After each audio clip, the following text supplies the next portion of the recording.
Um pesquisador no Reino Unido tem estudado o efeito de uma técnica de meditação conhecida como Mindfulness. Esse estudo tem mostrado não apenas o efeito da meditação na redução do estresse, no gerenciamento de emoções difíceis, mas também o efeito da meditação na estrutura do cérebro. E uma repórter da BBC News se submeteu a esse programa, a esse treinamento, e antes de iniciar o treinamento foi feito um exame de imagem do seu cérebro, e após a conclusão desse treinamento foi feito um outro exame de imagem. E veja nesse vídeo que estou compartilhando com você quais foram os resultados observados em pouco tempo de prática de meditação. Modern life, the school run, work calls, inflation. Remember your lives. Scientists are carrying out pioneering research. The whole thing. Okay, the whole thing. The whole thing, please. Okay. Our brain never evolved for any of this, and yet here we are getting on with it as best as we can. And it's all thanks to our brain's incredible capacity to adapt, to learn, to grow. I'm on a journey to understand the miraculous plasticity of the human brain. As a science journalist, I've always been fascinated by the workings of the mind. And today I've come to Royal Holloway, University of London, to scan my brain before embarking on a 6-week brain-altering course.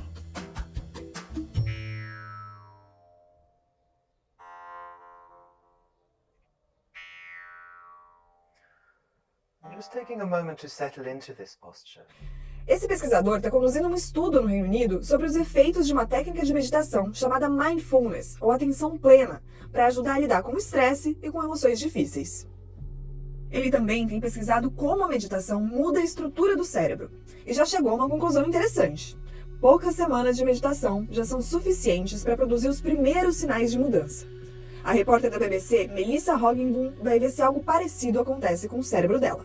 We're about to enter the fMRI scanner to see what my brain looks like from the inside.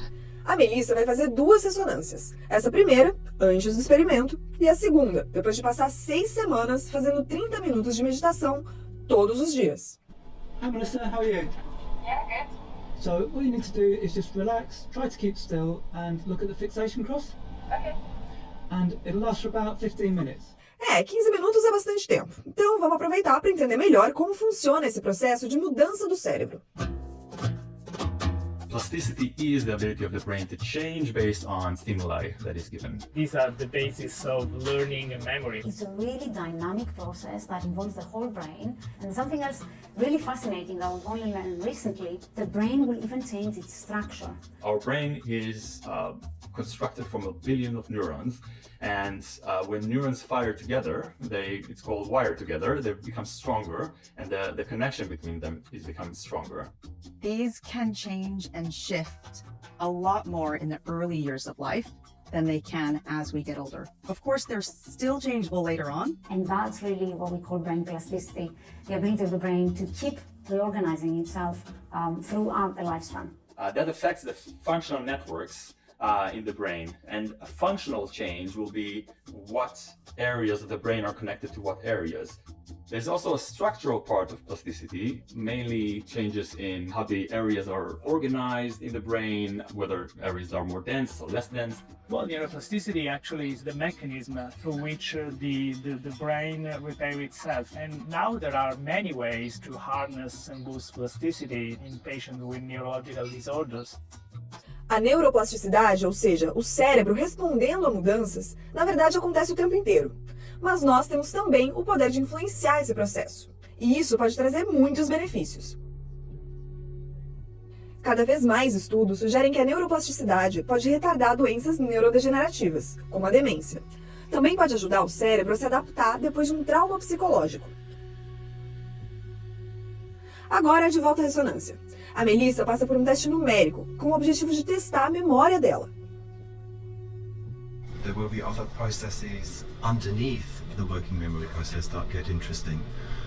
So mind wandering will happen, and if mind wandering happens or it comes close to it, there will be a certain brain system that becomes more active. Mind wandering is something that, of course, might be helpful, in many ways. It might help us with creativity, but it's also something that can go awry.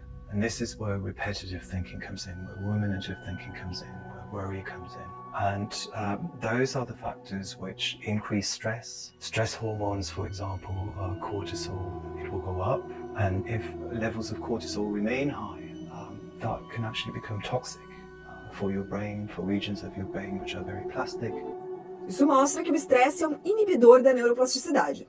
E como lidar com ele? O primeiro truque cerebral consiste em respirar.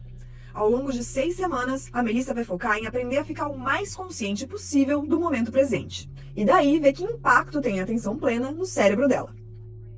So what mindfulness does is it can buffer stress. You become aware of challenges. Those more ruminative responses, a tendency to worry. We can't take away the pain of any stressful situation, but there's a sense of us being able to choose what the next step is. So the very first step within this is to say, yes, let's come back from this complexity to something that is relatively simple and stay with that. O começo foi difícil. A mente dela divagava com facilidade, mas aos poucos a Melissa conseguiu se concentrar em cada atividade. Ela passou a se sentir mais calma. E será que isso mudou o cérebro dela? We'll see. Depois de outra ressonância, a Melissa foi até a Universidade de Surrey para descobrir. This is very exciting to see my brain on the screen. That's your brain, yes. Do you see any results in my brain? Yes, of course. We see changes in the brain. It's alive. It always changes. I'm alive. That's a good sign. That's a good sign. And we have some interesting changes that align with what we see in the literature. I'm a sample size of only one, of course. Yes, exactly. So we need to be cautious for all those who are scientifically minded. They wouldn't forgive us. So what have you found? We looked at the amygdala. That's in light blue, one of each in each hemisphere, and they are very important for emotional processing. And we see change in that region, particularly... Do you see change? Yeah. It's amazing. Yeah, the right amygdala is reduced in volume, and that's what you would expect as a stress reduction effect. So it gets bigger the more stressed we are. It's increased in people suffering from depression or anxiety disorders, and with mindfulness training we see that reducing in volume, and there's a hint of that in your data. And I wasn't very stressed to begin with, but even so we see a tiny decrease, which is, I think that's quite exciting. Exactly, yeah. Mas não foi só isso que ele viu. Ele também encontrou mudanças no córtex cingulado posterior, uma região ligada ao controle da divagação da mente e da ruminação, aqueles pensamentos que não conseguimos desligar do cérebro. What was interesting to us was that we see an increase in the posterior region of this. And yes, in the darker blue. It's part of a wider distributed network in the brain, which is referred to as the default mode network. The system comes online when our mind wanders, and of course that's something which is very central to meditation. And we have seen in previous studies changes in this region, and that's exactly what we find in your data also, a small change in that direction. Did it increase in size or decrease? It increased in size, which should be an indication of an increased control. So literally just by being mindful, I managed to increase a part of my brain that prevents my mind wandering too much. Plasticity means that there's constant flux, so we would imagine that consistent input is needed. So it sounds like I need to continue meditating and come back and see you in a year, and then we'll see some really significant things. We would recommend, yes. A mudança visível no cérebro foi uma surpresa gratificante para Melissa. Ainda mais porque a meditação é uma técnica que pode, em teoria, ser praticada por qualquer pessoa. Mas nem todo mundo consegue 30 minutos diários de tranquilidade para isso. Ela mesma sabe que nem sempre vai ser simples. E também não tem certeza se vai conseguir manter a meditação na rotina corrida. Os benefícios, porém, podem fazer valer a pena. Muito interessante esses resultados. E se você quiser continuar recebendo conteúdos como esse da série Por que Meditar e também da série Meditação na Prática, eu convido você a se inscrever e acompanhar esse canal. Gratidão pela sua presença e até o nosso próximo conteúdo.